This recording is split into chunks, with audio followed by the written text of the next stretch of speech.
2 a.m. Highway horror, a trucker's true story. The Great Plains have a way of testing you. Endless skies, endless roads, and an endless battle against boredom, fatigue, and the tricks your own mind plays on you. I learned that the hard way one summer night in North Dakota.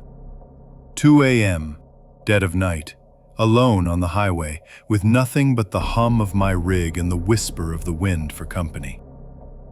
I was hauling hotshot freight, the kind of delivery where time really matters. A farmer out in Montana needed a specialized tractor part by morning, and it was my job to get it there. Without it, the man's entire harvest schedule could fall apart. When you're moving freight like that, there's no time for excuses. You just drive. The Great Plains are a strange place to drive through at night. By day, the endless flat stretches of land almost lull you with their beauty.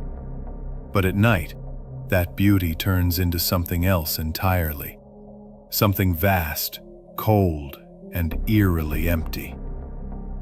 The road stretches forever, black against the blacker horizon, and you realize just how small you really are. Around 2 a.m., the fatigue started catching up with me. Highway hypnosis.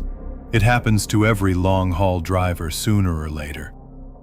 The white lines blur. The hum of the tires becomes a lullaby, and your brain starts to drift somewhere between waking and sleeping. But I wasn't worried. I'd fought it off hundreds of times before. Usually, a swig of coffee or a blast of cold air from the window kept me sharp enough.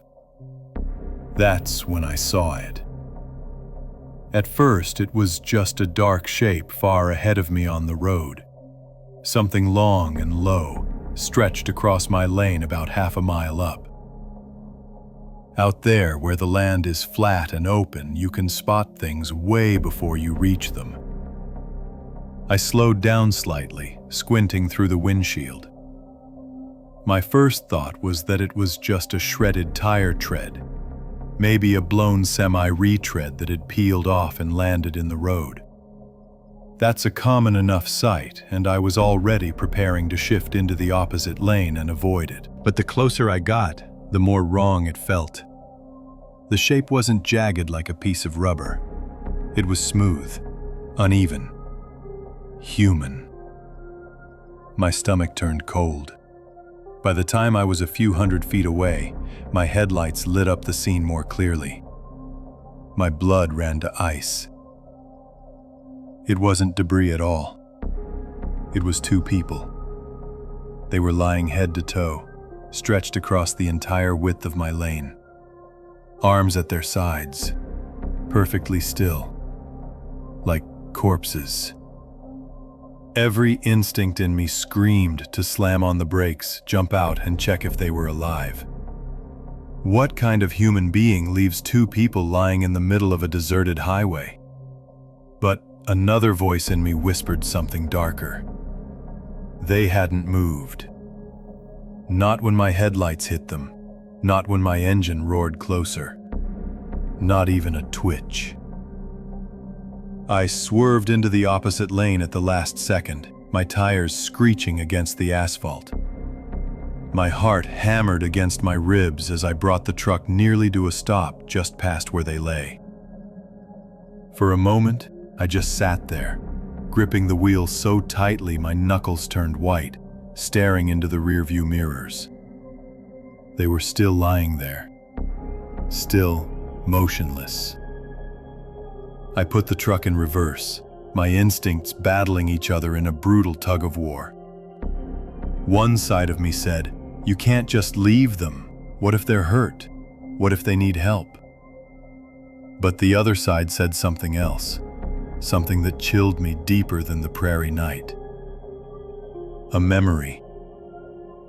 An old trucker I'd met years ago, a graybeard with decades of road stories, had once warned me about this exact thing. We were sitting in a dingy diner off I-94 when he told me. His voice was low, almost a growl. "Son, out in the middle of nowhere, you'll sometimes find people lying in the road. Don't you dare stop. Don't you ever stop. It's a setup. You pull over thinking you're a hero, and before you know it, their buddies crawl out from the bushes, smash your head in, and take your truck. Leave you bleeding on the asphalt. Seen it happen more than once. Not everybody out there plays by the rules." I remember laughing it off at the time. It sounded like some grim campfire tale truckers told rookies to spook them. But sitting there, on that highway at 2 a.m., staring at those two still bodies, I didn't feel like laughing anymore. My hand hovered over the gear shift, frozen. The silence pressed down on me. Not a single car in sight. Just me, the road, and those two figures. Finally, I made my choice. I slammed the truck back into drive. As soon as my rig roared forward, the impossible happened. Both figures sprang to life. In perfect unison, they sat up and scrambled off the road, walking quickly toward the shoulder. Not staggering, not limping, just walking. Calm. Like they'd been waiting for me to make a decision. My heart felt like it exploded in my chest. My entire body turned cold. I didn't wait to see where they went. I pressed the accelerator and didn't let up for miles. After I'd put enough distance between me and that stretch of road, I grabbed my radio and called it in. The dispatcher on the other end sounded skeptical at first, but eventually patched me through to the highway patrol. I explained everything. The bodies, the way they didn't move, the way they got up when I drove off. They promised to send a unit, but out there, that could take hours, maybe longer. And by then, whoever they were would be long gone. As I hung up, a horrifying thought sank in. How many drivers hadn't remembered the old trucker's warning? How many good people had pulled over, thinking they were saving a life, only to have their own stolen in the process? The rest of that night, I couldn't shake the image. Two people, lying in the road like mannequins, waiting, testing me, watching to see if I would take the bait. I never saw them again, and I never heard anything more about it from the police. Maybe they checked, maybe they didn't. Maybe they found something. Or maybe they just found empty pavement. But I'll never forget that night. Because if it hadn't been for that old graybeard's story, I might have stopped. I might have climbed out of my cab into the silence of that empty highway, ready to play Good Samaritan. And I have no doubt in my mind that if I had, I wouldn't be here telling you this story today. Thanks to that old trucker, I kept my rig. I kept my job. And I kept my teeth.